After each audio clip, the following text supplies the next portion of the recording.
Hi folks, my name is David Boughton. I'm a maritime education specialist with Pennsylvania Sea Grant. And I'm Brian Gula. I'm one of the environmental education specialists here for DCNR at Presque Isle State Park. And we're here at the Tom Ridge Environmental Center here. We wanted to showcase this year's Great Lakes Shipwreck Exhibition, which is on the gallery deck at the Ridge Center. And here at the Tom Ridge Center, this exhibit took a lot of folks involved. We had a lot of agencies and volunteers, DCNR park staff that helped put together a lot of the exhibits that are on display. That's right. I think the Regional Science Consortium, with obviously a valued player with Dr. Snars. Who else helped us here, Brian? Oh, we had a lot of local historians. Jerry Skrypzak was very helpful, putting together kind of a shipwreck display of all the ships around Presque Isle. Right, and also obviously the Erie Maritime Museum was a large player, as well as the Erie County Historical Society provided a lot of the artifacts that we have on display here. In addition, I think we had the Erie Community Foundation and the Erie Yacht Club provided funding to support this. And obviously, I think who has jurisdiction over the shipwrecks in the state is the Pennsylvania Historic and Museum Commission. Yeah, PHMC. They're a great resource for us and provide a lot of information. We couldn't have put this exhibit together without those great resources and all the great work that all the volunteers and all the folks that were involved helped us out with. Absolutely, and I think it's important to recognize that this shipwreck exhibition is a result of an incident that happened. I think we can very quickly share with folks that might be interested how it all got started. Yeah, kind of what started it all. Yeah. So I think it went back to 2013. One of the lifeguards at Presque Isle named Darren Redding was swimming offshore in the morning before the guests came. And Darren, as the story goes, was chasing a fish that went underneath the water. He saw something underneath the water, came up, got a breath of air, went back down and swam around, got all excited, swam directly to his chair on the beach, and he got one of those emergency cell phones. He phoned me up here at the Ridge Center because he knew I had been building underwater robots during the winter with students, asked if I had one and if I would come down because he'd found something offshore of the park. So I put the robot in the car, took it down to the marina, put it in the boat, through the bay, through the channel, around the point, and there was Darren sitting on a buoy, and he says right here. So I dropped this student-built ROV in the water, and I dropped it down, and as the bottom came into view, there were two crossed anchors at the bow of a sunken ship, which was really a debris field at this point, and I knew Darren had really found something at that point that was very exciting. So that led toward us talking to the superintendent of the park, getting permission to go down and take more photographs. We took measurements of the chain links, the stem of the anchor and the flukes, and determined the tonnage of the ship, and realized what we had found was a schooner from the mid-1800s, one of 7, after doing some research, that we found that had run for the shore in a storm to save themselves. And this led to a lot of questions and investigations as to what type of shipwrecks were out there. And it was determined that between the Ohio, New York, and the Canadian border, there were as many as 196 known shipwrecks and as many as 250 that were unknown. There's up to 500 that go all the way across Canadian waters. So there was a lot of shipwrecks, but the state only recognized a few of them, didn't they, Brian? Yeah, and this particular story was unique because it was one of the first times that a debris field, shipwreck related, was found within the boundaries of a state park in Pennsylvania. That's right. It was within 500 feet of the shore. So it raised the question as, what do we do with these shipwrecks? And it became apparent to us that this presented an opportunity for us to contribute to the state, which wasn't known as a shipwreck state, being Pennsylvania, didn't have a lot of marine archaeologists on staff. So we proposed to go after some funding to support a local stakeholder team comprised of technicians, historians, divers, and we put together under the Regional Science Consortium, with help from all our collaborators, and started training our divers, had the volunteer divers, and trained them, and started this survey effort to survey the submerged cultural resources that exist within Pennsylvania waters. Eventually, we had enough material and had run into enough stories that it led toward this shipwreck exhibition. Yeah, and this is just another great thing that fits with DCNR mission. All of our natural resources, cultural resources that we have out there, we want to protect and conserve them so that all future generations can enjoy. That's right. And Brian, I think this was one of the first in-house exhibitions that was done here at the Ridge Center. We did it last year. It attracted about, 21,000 people, came through in 3 months. Yeah, this is a great way to tell a story. Great way to tell, because not everybody can dive on shipwrecks. That's right. So the average person can come in and enjoy shipwrecks just as much as the divers do. That's right. Excellent. Okay, behind me here, to kind of start the exhibit off, is a model of the original Presque Isle fort that was built by the French in 1753. And the French found Presque Isle to be a very important site for their fur trade. And of course, Presque Isle Bay was considered a safe harbor due to the peninsula and its natural formation. It takes all of the rough action of Lake Erie and provides the bayfront side of the city of Erie the safety. All right, this section is kind of dedicated to our dive team. They're volunteer divers. We work with the local Divers World scuba shop here in Erie, Pennsylvania. And our marine archaeologist, Dr. Ben Ford, oversees our dive operations as far as the archaeology aspect, and he is also does the training for our dive team. So for the last 2 years, we have offered a NAUI certification specifically to the past survey team, and the type of work they do a survey of the shipwrecks underneath the water. So each June we've covered this course, and up to this point we have certified approximately 37 divers. And of those 37 divers, we probably have anywhere from 8 to 12 that actively are able to participate as volunteers to help out with the survey process. So here we've identified the different divers. We've have the mission statement of the past organization, and we've got pictures of the dive team doing some of their training in the pool. They also do some work over at the Erie Maritime Museum, and we have their names listed here. They also work with Lake Erie Adventure Charters, the dive boat that takes the divers out to the site. In our display case here, we have some examples of some of the new and old dive equipment that's been used over the years to do the survey. Here we have a modern buoyancy compensator and a steel tank that's used by the divers nowadays, and we have a steel helmet that would have been used in the early 1900s.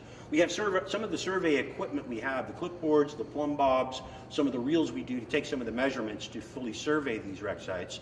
And then up above we have some of the archaeological sketches of the debris sites, the wreck sites, in addition to a photo mosaic.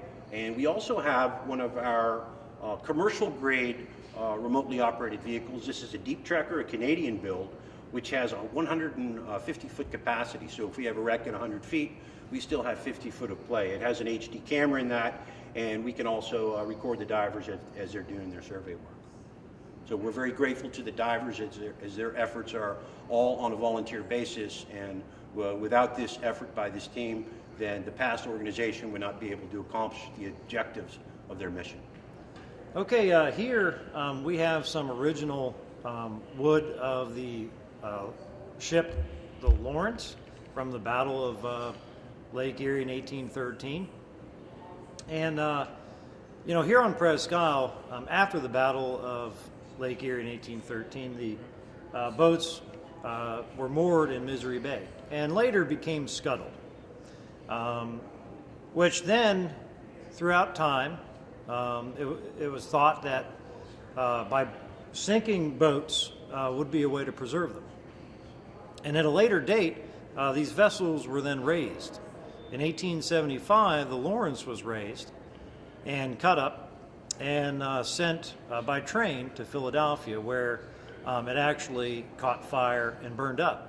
So just to have some original wood of the flagship Lawrence is very unique and rare. All right, here this part of the exhibit kind of tells the story of the tools that were used on some of these ships throughout time. And this particular box is what is called a Herman Lund toolbox, which, this would have been back in the early 1900s, a common toolbox for a shipwright to have on some of these early vessels. And some of these unique tools that shipbuilders used back then are still used today. This is our video viewing area here, and here we have on a continuous loops a series of short films that were made by the past videographer, our underwater photographer, Jeremy Bannister. And Jeremy's done a really excellent job of documenting the process. It's done by the divers underneath the water, visual representation of what the divers see underneath the water, knowing that most of the visitors here to the shipwreck exhibit will never venture underneath the water. So this is a way to bring this vision to the surface and allow them to see what goes on underneath the water. In addition, behind me here we have some of the newspaper articles that were published at the time to give the written word details of some of the specifics of the wreck. Jeremy has also been very active in helping document some of our living history interviews that we've done with old boat captains and divers that we're familiar with, documenting their experience as it ties in and relates to the maritime history of our area. We've been working with PHMC, which is the Pennsylvania Historical Museum Commission here in the state of Pennsylvania.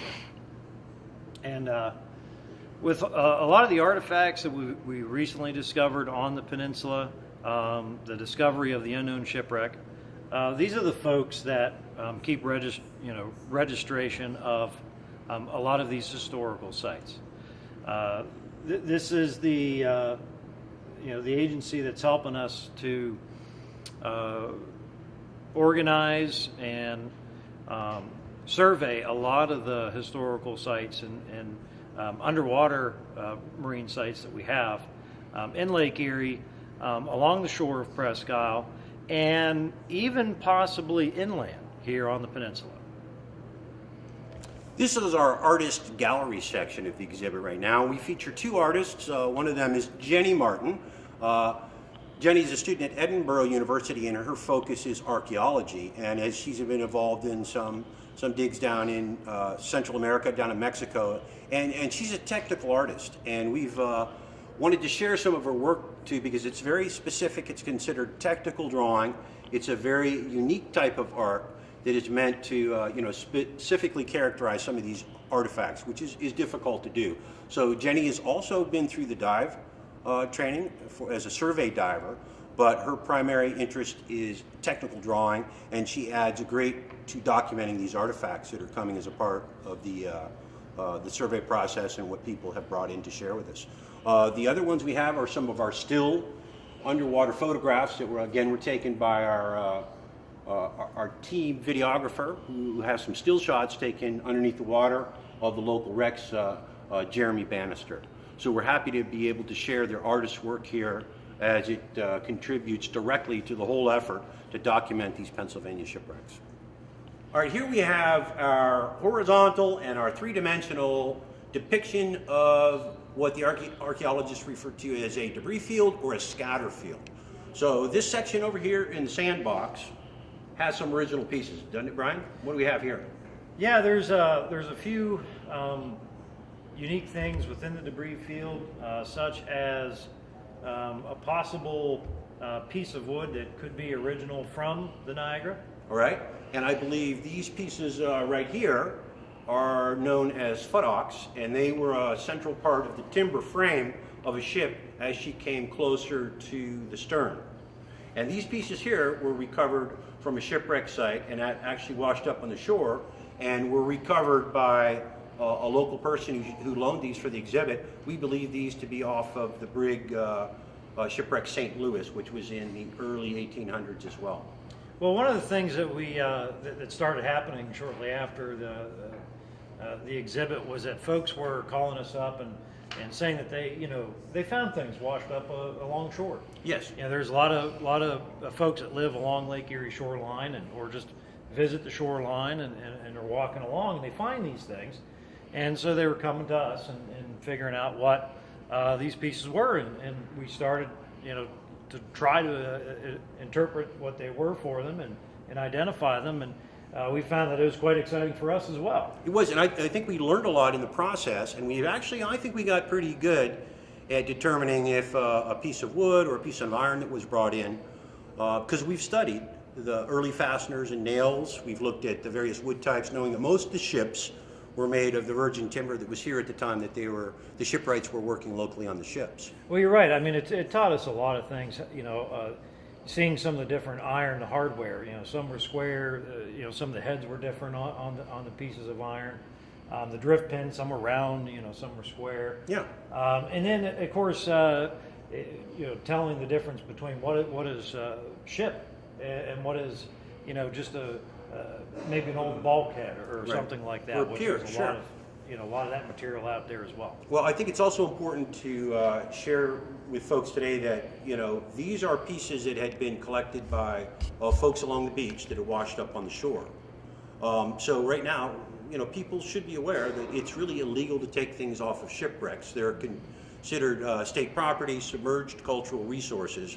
And so we certainly don't want to encourage people to take things off of shipwrecks. There was a period of time when people early were diving that there was kind of wholesale salvage off the ship. There were a lot of salvors that were just junking some of the hardware off of old ships. But this type of stuff here, most of this is beach finds and stuff that had been in personal possession and loaned to us for the exhibit. And Brian, over here we have a little bit different. We have a photo mosaic of a shipwreck out of Lake Huron, actually, as an example of a photo mosaic. So this is the end result of our survey, to come up with a sketch, but also stitch an overview of a shipwreck. And this is very detailed. You can actually see the zebra mussels in the hull of this old schooner. This we used in two parts. For the exhibit, we demonstrate what a large photo mosaic looks at, but we also use this in our education program with students to try, just as we do with our divers when we do the dive training, to teach them how to establish from a datum point and triangulate the position either of a section of the ship or an artifact within the ship.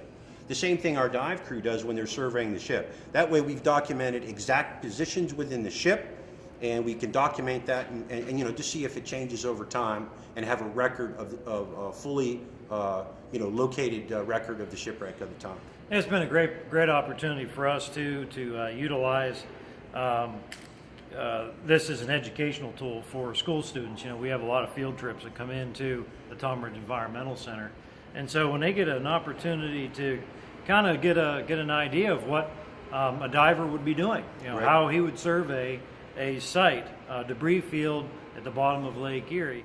These panels represent our shipwreck stories. So as a part of the whole idea of the shipwreck exhibit is that we rotate things out. So if people had come and visited the shipwreck exhibition at one point, they can come back later and there'll be new displays within the panels. So on this particular panel right here, we are showcasing the wreck of the Daniel Morrell. The Daniel Morrell was a freighter, and although a lot of people have heard of the Edmund Fitzgerald, few have heard of the Daniel Morrell, which is, I think a very compelling story, kind of similar to the Edmund Fitzgerald. This shipwreck took place in November, the end of November in 1966. The Edmund Fitzgerald sunk in 1975 and was memorialized in a song by Gordon Lightfoot, which makes it all the more memorable for people. But this shipwreck was very dramatic. The same type of thing happened. This was a 600-foot ship, an ore carrier, headed upbound to Duluth. And it was running it empty at that time. It ran into a squall, had a crew of 29 on board, and in the middle of the night, in the middle of the lake, ran into a storm that had 30-foot waves and winds gusting up toward 50, 60 miles per hour. It was on the edge of freezing. It was late in the fall, and the ship started turning and creaking, and the captain had an ominous feeling, so he alerted the crew, and they started to prepare lifeboats. You had the pilot house with the captain at the bow of the ship, and lesser amount of crew associated and collected at the stern of the ship.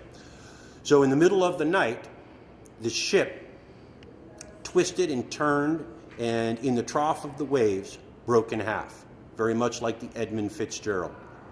What was interesting about this wreck is the majority of the crew and the captain had gathered together off the bow of the ship when we were preparing a lifeboat. When the ship cracked in half, the bow immediately sunk away and all of the crew was lost. But the stern, that lost the weight off of the bow, now shifted upright and traveled for 5 miles under power, half of a ship in the middle of the night, in the middle of the storm, amidst the 30-foot waves. One crewman Dennis Hale had been sleeping down below. When the alert came to man the lifeboats, he quickly got out of his bunk and rushed toward topside on the ship as the rest of the crew was scrambling. There were 7 crewmen that had gotten together back at the stern of the ship, Dennis Hale being one of them. He was in his underwear, had just gotten out of bed. He threw on a Kapok life vest, and over that he put a pea coat. They had the 5 miles from the original sinking for them to get prepared, and the 7 crewmen got into the life raft, which was a rubber raft, in these freezing conditions, and they spent the next 38 hours in this storm before the Coast Guard sighted them, was able to rescue them. During that time, one by one, each of the crew members that had taken time to put on their woolen coats and woolen jackets and had been soaked with water and then froze, slowly died around Dennis Hale. Dennis Hale, who except for his underwear had a pea jacket on, lost 50 pounds within that 38 period and was just barely alive when the Coast Guard cutter pulled him out of the water. The story of Dennis Hale is a story of a survivor. Dennis was originally from Ashtabula, and after that time he was suffered with survivor's guilt, what we know today as post-traumatic stress syndrome.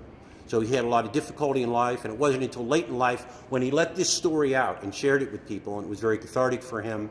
And toward the last years of his life, he had found a new way, and that by telling his story, it helped him heal. So this is one of the many stories we have in our shipwreck panels that we rotate around, telling the stories of the shipwrecks on Lake Erie and beyond on the Great Lakes. One of the stories here in the exhibit is about the wreck of the Tug Admiral and the tanker barge Cleveco.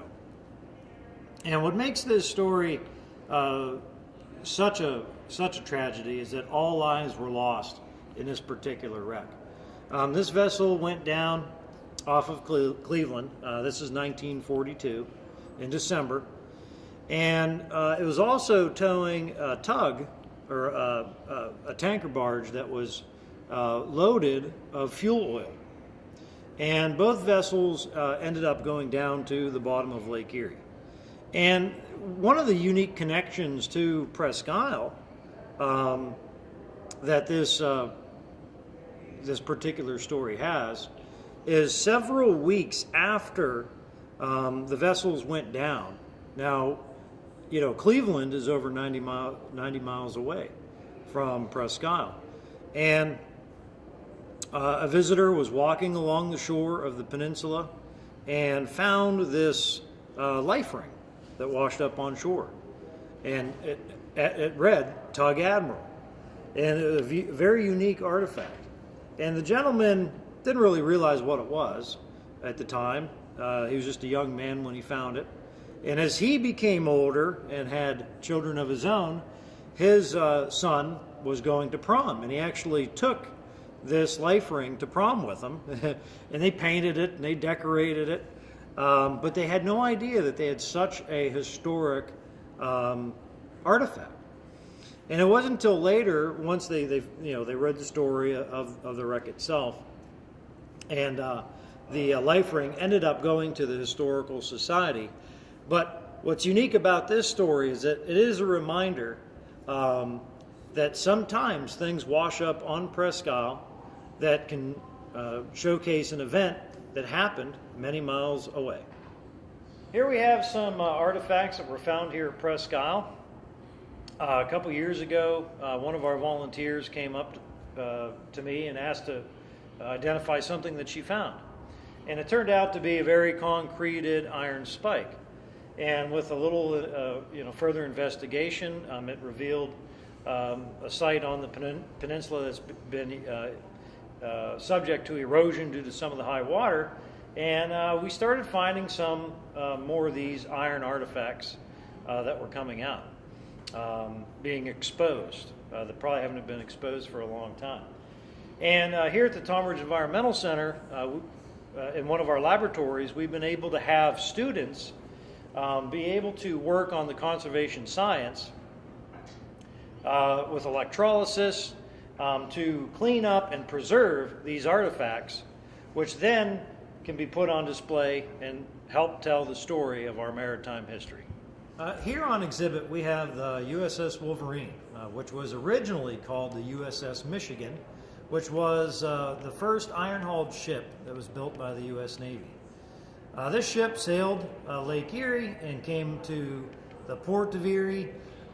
Through the activities of this particular vessel, the city of Erie was nicknamed the mother-in-law. And you know, this just tells a story of a unique time in maritime history. And also on display, we have some military swords that are kind of scattered throughout different time frames, but tell a story also about the military impact that we have here in the city of Erie. All right, here in this section here of these cases, we have a model of the U.S. brig Niagara, which still sails today. It's the state's flagship and is home ported here in Erie, Pennsylvania at the Erie Maritime Museum. This is a model showing some of the details that allows people to come up and take a good look with the two cutters on either side here.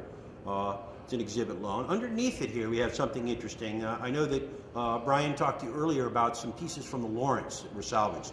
Now the U.S. brig Niagara and Lawrence were both constructed at the foot of Cascade Creek here prior to the Battle of Lake Erie. And as Brian mentioned, the Lawrence had been transported for the Centennial down to Philadelphia and it had been cut in half and was lost in a fire down there in a warehouse. So we were very surprised at the Historical Society had some pieces from the Lawrence.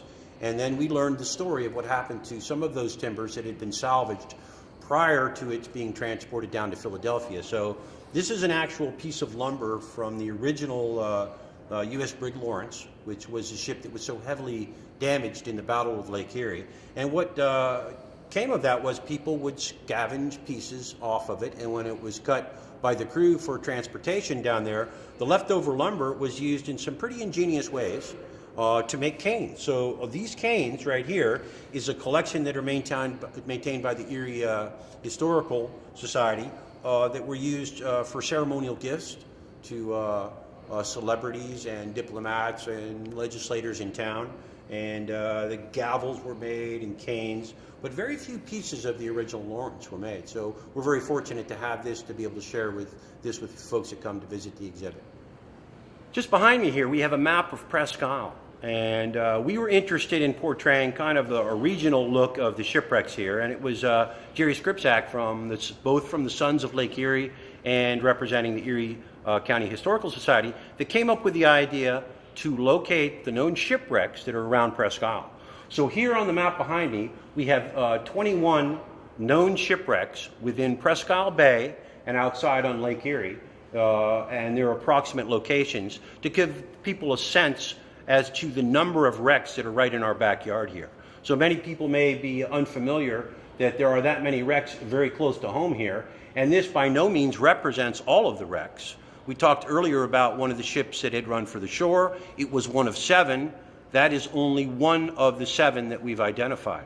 So there's many out there to be discovered, but as of now, we have 21 different shipwrecks that are documented within Presque Isle Bay and Lake Erie that are located on the map behind me.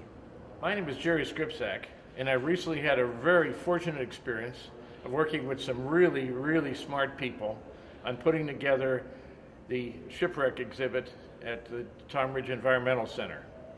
One of the nice things about getting older, you have time to do things you've always wanted to do.